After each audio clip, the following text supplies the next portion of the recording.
Chapter 2.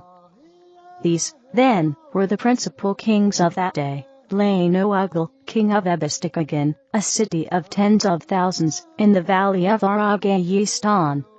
Laenoagle was the son of Toogaoogahaha, who was the son of Evithrikaanakukiwanpan, who was the son of Oahspe, who built the canal, Oziawa, of Papayunuyutawa, which extended from the Sea of Holapan, that is, Lake Superior, to the plains of Igonuanelakahoba, that is, Texas, near the Sea of Soshapan, where dwelt Teotehoga, king of kings, whose temple was roofed with copper and silver.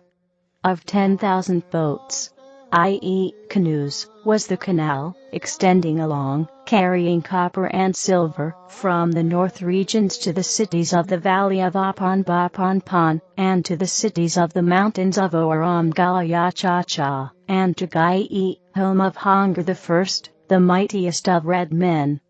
Next in power to Laenoagle was Tcgambalrakaksax, king of the city of Shuzan in Bapan, in the plains of Eretsaogamas, that is, Central America, with 12 tributary cities extending along the river Akastasachastamukmuk, to the mountains of Nefsadoochachangama.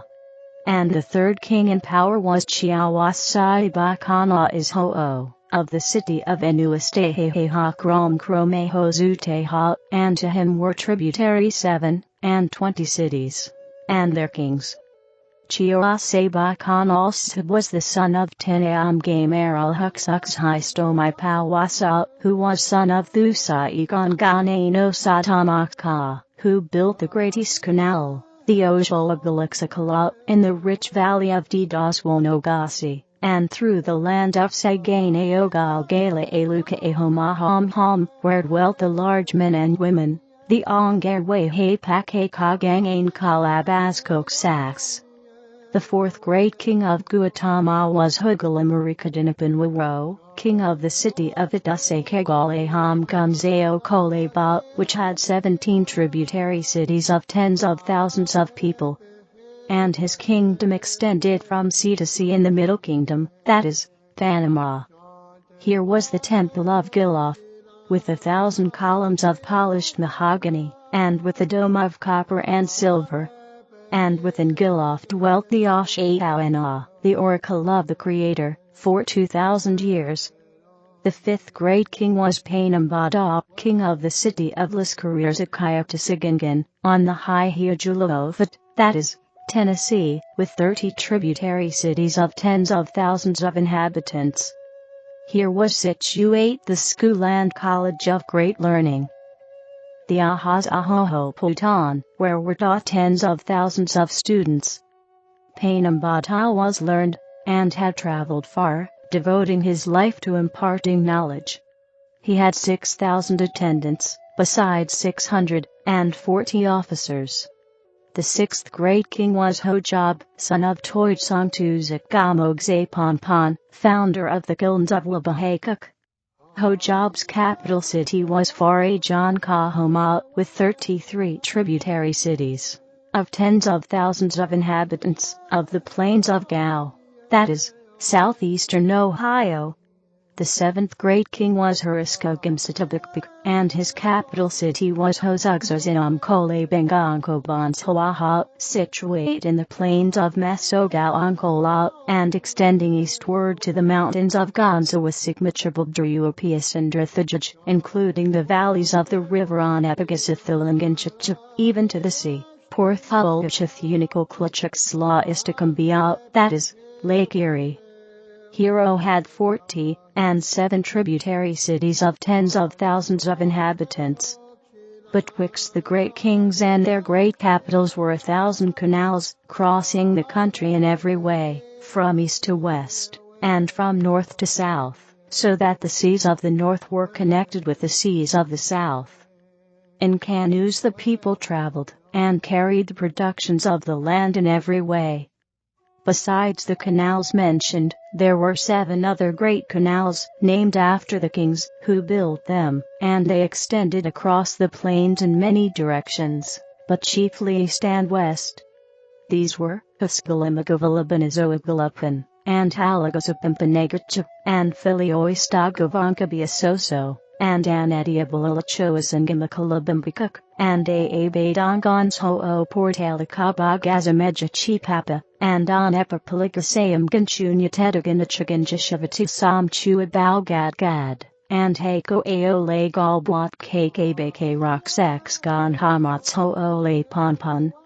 In those days the kings and learned men put their hearts to work building canals, and finding places and roadways for them, and herein lay the great glory and honor of man at that time. And God, perceiving the virtue and wisdom of men, sent his angels to teach men the mystery of canal making, to teach man to compound clay with lime and sand, to hold water, to teach man to find the gow, the level, and the force of water. The angels also taught man to make pots and kettles, to burn the clay in suitable shape, to find copper ore and silver ore, and gold and lead for the floors of the oracle chambers, clean and white shining, suitable for angels. And they taught man how to soften copper like dough, how to harden copper like flint rock, for axes and mattocks for building canals, taught man how to work the ore in the fire, and melt it, and how to make lead into sheets, like cloth. Taught man to till the soil and grow wheat and corn. Taught the women how to grind it, and make bread. Taught the hunters how to slay the lion, and the tiger, and the mastodon, the Hiawatha, the rooting animal of wisdom.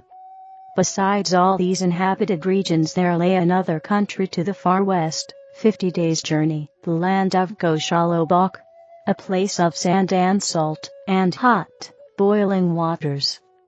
And this region was a 20 days' journey broad, east and west, and 50 days' journey broad, north and south. In the high north lay the kingdom of Olegala, the land of giants, the place of yellow rocks, and high-spouting waters. Olegala it was who gave away his kingdom, the great city of Pauafuchalachavaneba, with the 24 tributary cities spread along the valley of Anamosago Kakokfula, gave his kingdom to his queen Menagane Washaka, with her yellow hair, long, hanging down. And the queen built temples, 270, and 2 adjacent to the spouting waters, where her people went every morning at sunrise, singing praise to Gichi, Monate, the Creator. South of Olegala lay the kingdom of Anawaga, around about the sea of Kuzamangaobahasahaganawawachi, in the valley of Mawagoba, which is to say, consecrated place of the voice, a kingdom of 40 cities. Here reigned for 20 generations the line of kings called Winaogashakasha, most holy and wise, full of manliness, and strong-limbed. On the eastward of the lake lay the Wohotaogne, the ground of games and tournaments, where came tens of thousands every autumn to exhibit their strength, carrying horses, and oxen, and running, and leaping, running races with the trained agama. And to the strongest and the swiftest, the king gave prizes of handsome damsels, with straight limbs, and shapely necks, proud, who loved to be awarded handsome, mighty husbands. Next south lay the kingdom of Himalaolaganapapa, rich in legends of the people, who lived here before the flood, a kingdom of 70 cities, and 6 great canals coursing east and west, and north, and south, from the Gai mountain, in the east, to the west mountain, the Yablakalesavaganaka, the place of the king of bears, the Eubikuks, that is, grizzly. And to the south, to the middle kingdom, on the deserts of Giabiathaganaganuro, where the rivers empty not into the sea, but sink in the sand, the Sonagalikuksiks, creating prickly Thuazagalakama, shaped like a pear,